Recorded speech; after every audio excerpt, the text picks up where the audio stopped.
সহসা সেই খাটখানা ঘরময় দাপাদাপি শুরু করে দিল।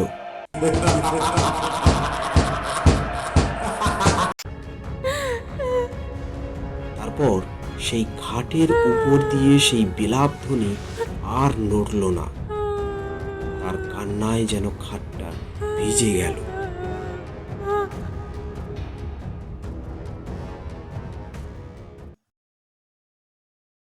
নমস্কার, গল্প সিন্ধু চ্যানেলে সকলকে স্বাগত।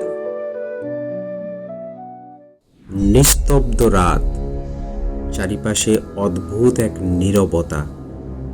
এমনই এক রহস্যময় অভিজ্ঞতার গল্প নিয়ে হাজির গল্প সিন্ধু। আজ শোনাব প্রখ্যাত সাহিত্যিক বিভূতিভূষণ বন্দ্যোপাধ্যায়ের এক রহস্যময় ভৌতিক গল্প, ভৌতিক পালঙ্ক। গল্প ভালো লাগলে কমেন্ট করে জানাবেন, যাতে আরও ভালো ভালো গল্প আপনাদের শোনাতে পারি। চলুন আর দেরি না করে শোনা যাক ভৌতিক পালঙ্ক।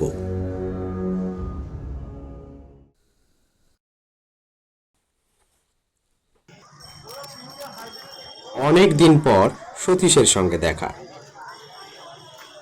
বেচারা হন্তদন্ত হয়ে ভিড় ঠেলে বিকেলবেলা বেন্টিং স্ট্রিটের বাঁ দিকের ফুটপাত দিয়ে উত্তর মুখে চলেছিল। সমস্ত আপিসের সবেমাত্র ছুটি হয়েছে। শীতকাল, আধো অন্ধকার আধো আলোয় পথ চেয়েছিল। ক্লান্ত দেহে ঝ্যাঁকড়া গাড়ির মতো ধীরে ধীরে পথ ভেদ করে চলেছিলাম। সহসা সতীশের জামাটা চেপে ধরে চিৎকার করে উঠলাম, আরে সতীশ যে! সতীশ সবিস্ময়ে আমার পানে চেয়ে বলে উঠল, খগেন, বাই গড, আমি তোমাকেই খুঁজছিলাম। বললাম, তার প্রমাণ আমাকে ধাক্কা দিয়ে তুমি চলে গেছিলে আর একটু হলে। ভাগ্যিস ডাকলাম। সরি, আমি এখন বিশেষ ব্যস্ত। তা তো বুঝতেই পারছি। তা কোথায় চলেছ শুনি? তোমাকেও আমার সঙ্গে যেতে হবে। বেশি দূর নয়, যাবার পথে সব বলবো। আশ্চর্য, না বললে শুনবো না, জোর করে নিয়ে যাব। ছেলেবেলা থেকেই সতীশকে চিনি। কথা অনুযায়ী সে কাজ করে, আর শরীরে কিছু বল থাকায় প্রায় ক্ষেত্রে সে বল প্রয়োগ করে স্বার্থ সিদ্ধি করতে ভোলে না। অগত্যা তার সঙ্গে যেতে হলো। তার গন্তব্যস্থান খুব নিকটেই ছিল এবং সে তার উদ্দেশ্য খুব সংক্ষেপেই ব্যক্ত করল। সেদিন সকালে খবরের কাগজে বেচাকেনার কলমে একটি বিজ্ঞাপন ছিল। একটি অতি আধুনিক এবং রহস্যজনক চীন দেশীয় খাট অধিক মূল্যদাতাকে বিক্রয় করা হইবে। জগতে ইহা অদ্বিতীয়, সুযোগ হারাইলে অনুশোচনা করিতে হইবে। 2/3 স্ট্রিট। সতীশ তার পকেট থেকে বিজ্ঞাপনটি বার করে বলল, পড়ো। বুঝলাম তার রহস্যজনক শব্দটার মানে কি। এটাই তো আমায় ভাবিয়ে তুলেছে, কোনো হদিশ করে উঠতে পারছি না। সতীশ চলছিল রাস্তার নাম দেখতে দেখতে। হঠাৎ সে লাফিয়ে উঠল, পেয়েছি, এই গলি।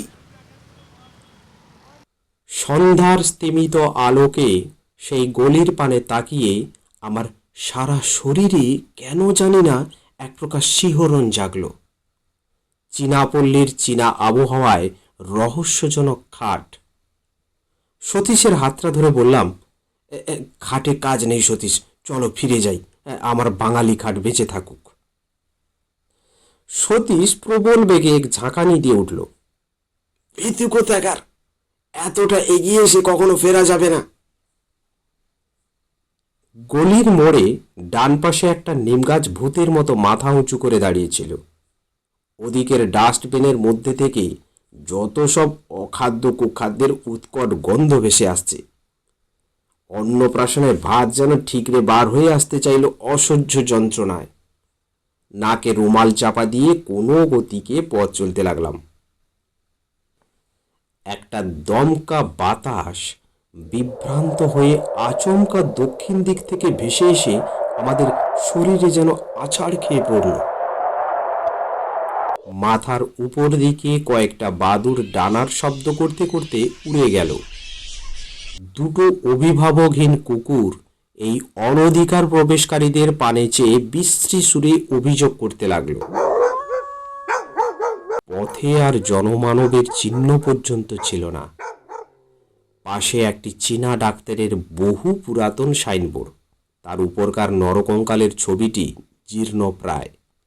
কোথা থেকে একটি পিয়ানোর অস্পষ্ট সুর ভেসে আসছিল। শীঘ্রই আমরা আমাদের নির্দিষ্ট গৃহে এসে পৌঁছলাম। অমন বাড়ি আমি আর জীবনে দেখিনি। ইট বার করা পঙ্গু প্রায় বহু প্রাচীনকালের সাক্ষ্য নিয়ে দাঁত বার করে দাঁড়িয়ে আছে। হয়তো নবাব আলীবর্দী খাঁর আমলে এই বাড়ির ভিত্তি স্থাপন হয়েছিল। ভাঙা ফটক দিয়ে অতি সন্তর্পণে ভিতরে প্রবেশ করলাম। বাড়ির ভেতরে গিয়ে আমি অবাক হয়ে গেলাম। এত লোক এখানে কোথা থেকে এলো? যে নির্জন নিস্তব্ধ গলি আমরা পিছনে ফেলে আসলাম, সেখানে তো কারুর ছায়া পর্যন্ত খুঁজে পাইনি। ভৌতিক কাণ্ড নাকি? সকলের মুখেই কৌতূহলের ছাপ বর্তমান। নানা জাতির লোক সেখানে সমবেত হয়েছিল। এতগুলি লোক, কিন্তু কারুর মুখে একটি কথা নেই। ছুঁচ পড়লে পর্যন্ত তার শব্দ শোনা যায়। ঘণ্টা খানেক পর একটি বৃদ্ধ মোটা চীনা আমাদের পথ প্রদর্শন করে নিয়ে গেল। তার মাথার একটি চুলও কাঁচা ছিল না। তার সামনের ওপরের দুটি দাঁত সোনা দিয়ে বাঁধানো, আর বাঁ হাতের উল্কিতে একটি ভোজালের ছবি। সে আমাদের ইশারা করে অনেকগুলি ঘর পার করে সেই খাটের ঘরে নিয়ে গেল। বাড়িটি একটি দুর্ভেদ্য দুর্গের মতো, চারিদিকে গোলক ধাঁধা। হ্যাঁ, খাট বটে। অমন খাট আমি জীবনে আর দ্বিতীয়টি দেখিনি। খাট আমি অনেক দেখেছি, কিন্তু ঠিক ওই রকম আশ্চর্য চীনা খাট সেই প্রথম এবং শেষ দেখলাম। তার অপূর্ব ভাস্কর্য, অপূর্ব কারুকার্য। এক পাশে ভগবান বুদ্ধের ধ্যান ও গম্ভীর প্রশান্ত মূর্তি। আয়তনে খাটটি বিশেষ বড় নয়, দুটি মানুষ বেশ আরামে শুতে পারে। আবার আশ্চর্য, সেই খাট বাড়িয়ে 10 জনের জায়গা করা যায়। দেখে চমকে গেলাম। সকলের সঙ্গে দর কষাকষি হতে লাগলো। ওই সামান্য একটা কাঠের খাটের প্রতি সকলেরই মন আকৃষ্ট হয়েছিল। কেনবার জন্য সকলের কি সে ব্যাকুলতা! দাম হু হু করে বাড়তে লাগলো। শেষে সতীশের ভাগ্যেই ওই খাটটি জুটল 1500 টাকায়। সেই খাট নিয়ে বাড়ি ফিরতে সতীশের প্রায় 10টা বাজল। যে দেখলো সেই বলল, চমৎকার। সেখান থেকে খাওয়া দাওয়া করে আমি বাড়ি গেলাম। সতীশ বলল, আবার এসো, নেমন্তন্ন রইল। তথাস্তু বলে চলে এলাম। আমি যাবার আগেই পরের দিন সকালে সতীশ এসে হাজির। উস্কো খুস্কো চুল, মুখ শুকনো, চোখ দুটি জবা ফুলের মতো লাল। দুর্ভাবনায় ও দুশ্চিন্তায় হয়তো সারা রাত্রি ঘুম হয়নি। আমি সবিস্ময়ে প্রশ্ন করলাম, আরে ব্যাপার কি? বিপদ, ভীষণ বিপদ। সতীশের গলা দিয়ে স্বর বার হচ্ছিল না। কিসের বিপদ? সেই ঘাট। একটা যে কিছু হবে তা আমি আগে থেকেই বুঝতে পেরেছিলাম। কেউ কখনো খাল কেটে কুমির নিয়ে আসে? হাজার হোক, ওটা একটা রহস্যজনক খাট। পূর্বরাত্রের ঘটনা সে সবিস্তারে বর্ণনা করে গেল। সারা রাত্রি সে ঘুমোতে পারেনি। ওই খাটের উপর সে শুয়েছিল। হঠাৎ মধ্যরাত্রে তার মনে হলো কে যেন খাটটা নাড়াচ্ছে। উঠে সুইচ টিপে আলো জ্বেলে দেখল না, খাট ঠিকই আছে। আবার শুয়ে পড়ল, আর খানিক পরেই ঘুম ভেঙে গেল। কিসের একটা ভীষণ শব্দে সারা ঘরখানা যেন গমগম করছে। দেওয়ালের সঙ্গে যেন খাটখানার ভীষণ ঠোকাঠুকি হচ্ছে। ধড়মড় করে উঠে ও আলো জ্বালল। না, সবকিছু নিঃশব্দ, নিথর। কোথাও এতটুকু শব্দ নেই। সে আবার শুয়ে পড়ল।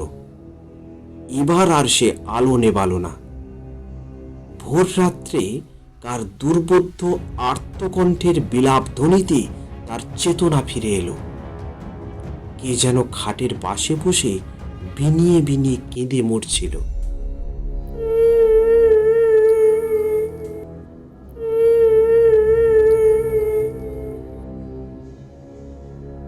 আমি বললাম, বলেছিলাম তো তোমায় প্রথমেই, ও খাট কিনে কাজ নেই। যেমন তোমার রোগ, এবার বোঝো।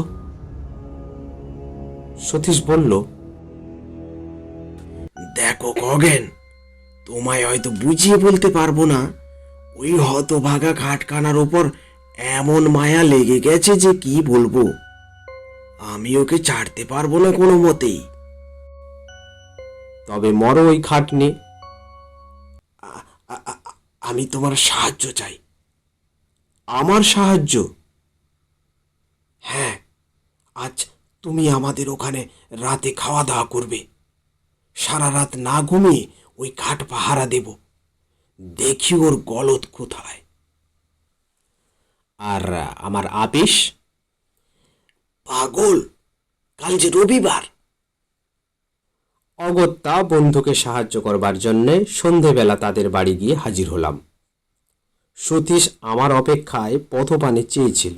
সে সন্ন্যাসী চিৎকার করে উঠল, সুস্বাগতম, সুস্বাগতম।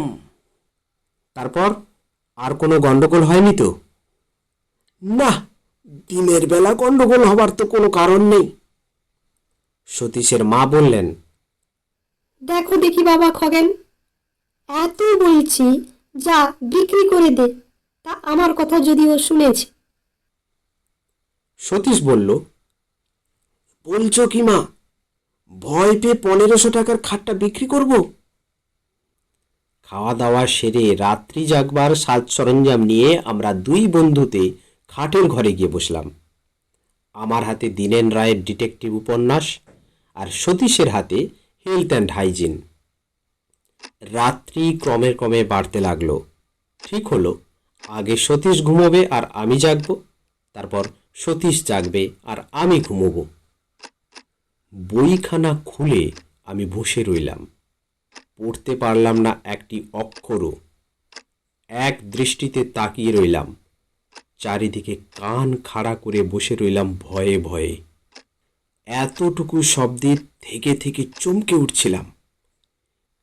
ওই বুঝি অপদেবতা আবার গলাটি দিলে টিপে।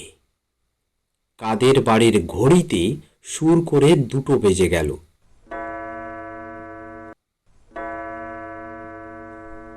হঠাৎ মনে হলো কে যেন বাইরের বারান্দায় চলে বেড়াচ্ছে। তার পদশব্দ বেশ স্পষ্ট হয়ে উঠল। আমার সারা শরীর দোল দিয়ে উঠল, লোমগুলো খাড়া হয়ে উঠল। হঠাৎ সশব্দে খোলা জানালাটা বন্ধ হয়ে গেল। মুহূর্তে বোধ হলো আমি যেন শূন্যে উঠে গেছি। আমার জ্ঞান যেন লোপ পেয়ে গেছে। আমি মৃত না জীবিত তাও ঘোর সন্দেহের বিষয় হয়ে উঠল। আমি সভয়ে ডেকে উঠলাম, সতীশ, সতীশ। সতীশ ধড়মড় করে উঠে বসল। ব্যাপার কি খগেন, ব্যাপার কি? ভয়ে ও বিস্ময়ে আমার মুখ দিয়ে কোনো কথা বেরোলো না। সতীশ আমার দু কাঁধে হাত দিয়ে নাড়া দিয়ে ডাকলো, খগেন, খগেন। আমি আঙুল দিয়ে কপালের ঘাম মুছে বললাম, ও, যা ভয় পেয়েছিলাম তা তো বুঝতেই পারছি। যাক, আর তোমায় জাগতে হবে না, তুমি ঘুমো, আমি জেগে বসে আছি। না, আমারও ঘুমিয়ে কাজ নেই, আর তাছাড়া ঘুমও আমার হবে না আদৌ। ভীতু কোথাকার। তারপর ভীতু, আমি ও সতীশ দেওয়ালে ঠেসান দিয়ে বসে রইলাম। আমরা দুজনে নিঃশব্দে জেগে রইলাম, কেউই একটিও কথা কইলাম না। আমি খোলা জানালা দিয়ে বাইরের টুকরো আকাশের পানে এক দৃষ্টে তাকিয়ে রইলাম। অসংখ্য তারকা মিটমিট করে জ্বলছিল। বোধ হলো তারা যেন আমাদের বিপদে ফিকফিক করে হাসছে। আমরা চুপটি করে বসে আছি। এমন সময়ে হঠাৎ ইলেকট্রিকের আলো দপ করে নেভে গেল। আমরা সমস্বরে বলে উঠলাম, কে? বোধ হলো কে যেন মেন সুইচ বন্ধ করে দিয়েছে। হঠাৎ এক উৎকট হাসিতে সারা ঘর ভরে উঠল।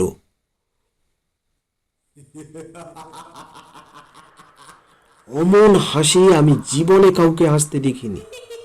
হাসি যেন আর শেষ হতে চায় না। সে কি বিকট শব্দ!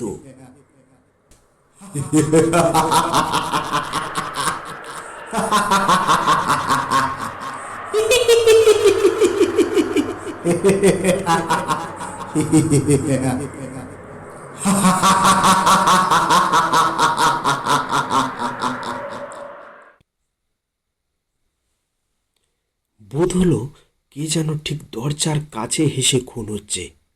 আমি শিউরে উঠলাম। সতীশ চট করে টর্চটা দরজার উপর ফেলল। তাতে হিতে বিপরীত হলো। বোধ হলো কে যেন দরজার ঠিক বিপরীত দিকে জানলাটার ধারে বসে আর্তকণ্ঠে বিনিয়ে বিনিয়ে কেঁদে মরছে।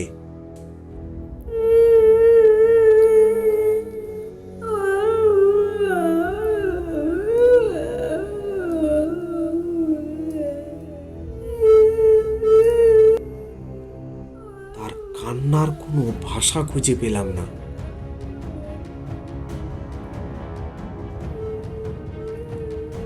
কেবল একটা করুণ সুর সারা ঘরময় ঘুরে ঘুরে মরতে লাগলো।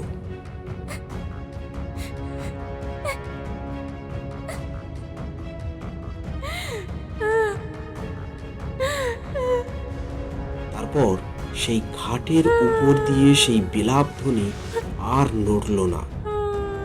তার কান্নায় যেন খাটটা ভিজে গেল।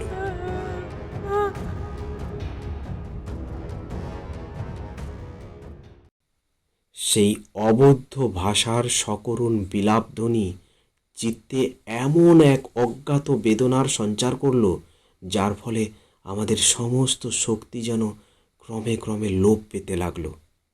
মনে হলো কে যেন ক্লোরোফর্ম দিয়ে আমাদের অজ্ঞান করে দিচ্ছে। আমরা যেন ধীরে ধীরে অচেতন হয়ে পড়ছি। সতীশের সাহসটা ছিল কিছু বেশি, তাই সে খাটের উপর টর্চ ফেলে গর্জে উঠল, কে কে ওখানে?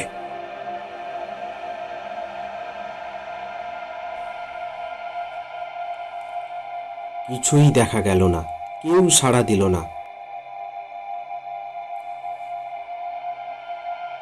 সহসা সেই খাটখানা ঘরময় দাপাদাপি শুরু করে দিল। মনে হলো অগণিত নরকঙ্কাল যেন তার চারিদিকে নৃত্য করছে। তাদের হাড়ের খটখট শব্দে কানের পর্দা ছিঁড়ে যাওয়ার উপক্রম হলো। আমার বুকের ভেতরটা টনটন করতে লাগলো কিসের যেন বেদনায়। বোধ হলো হয়তো বুকখানা ভেঙে চুরমার হয়ে যাবে।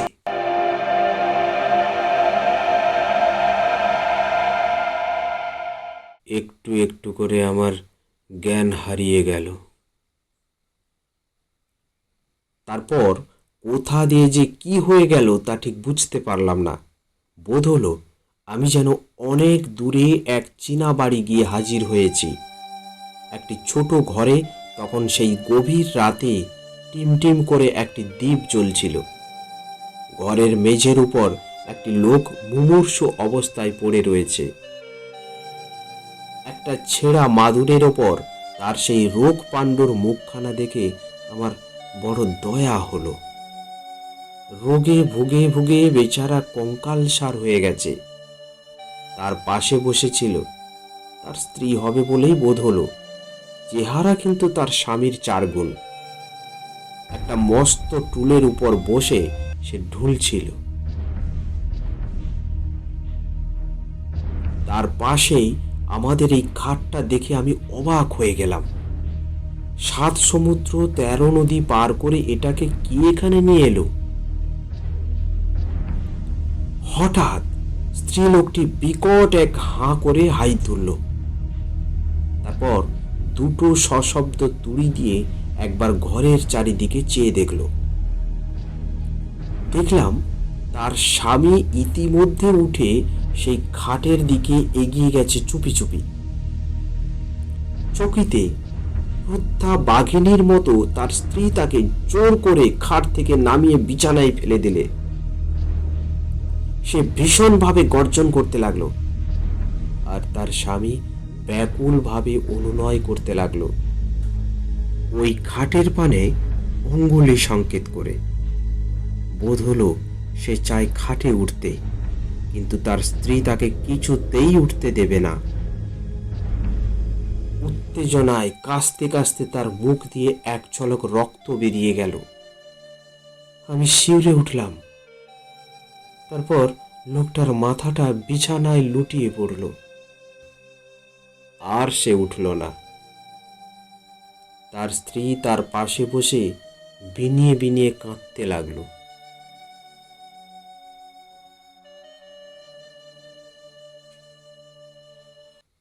যখন জ্ঞান ফিরল দেখলাম ভোরের আলোয় চারিদিক ভরে গেছে।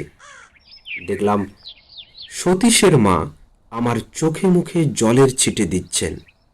তিনি আমার জ্ঞান ফিরে আসতে দেখে বললেন, খগেন, বাবা খগেন। আমি বললাম, আমি কোথায়? নিচের ঘরে। সতীশ কোথায়? সতীশের এখনো জ্ঞান হয়নি। তারপর শুনলাম রাত্রি 4টে নাগাদ আমরা নাকি দুজনে সদর দরজায় এসে মাটিতে পড়ে গিয়ে গো গো করতে থাকি। সতীশের মা বাইরে এসে এই অবস্থায় দেখে চিৎকার করে কাঁদতে আরম্ভ করে দেন। পাক্কা 3 ঘন্টা তদারক করার পর আমাদের জ্ঞান হয়। ডাক্তার এসে বলে গিয়েছিল ভয়ের কোনো কারণ নেই, একটা সাডেন শক আর কি। জ্ঞান হলে একটু ব্রোমাইড দিলেই সব ঠিক হয়ে যাবে। সতীশের জ্ঞান হতে সেও সেই আমারই মতো অবিকল উদ্ভট স্বরে কথা বলে গেল।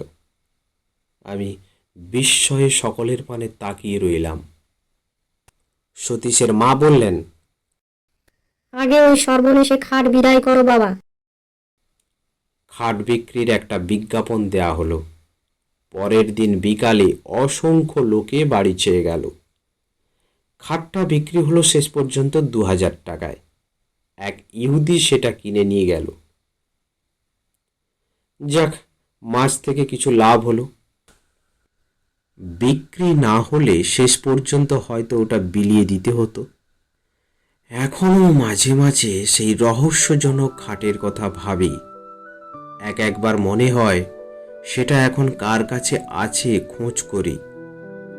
সেই অতৃপ্ত আত্মা যাকে তার দুর্দান্ত স্ত্রী কোনো ক্রমেই ব্যাধির ভয়ে খাটের উপর জীবিত অবস্থায় শুতে দেয়নি, সে কি আজ তৃপ্ত হয়েছে, না এখনো সে ওই খাটের পিছনে প্রতি রাত্রে ঘুরে ঘুরে মরে, কাউকে ওর ওপর শুতে দেবে না বলে?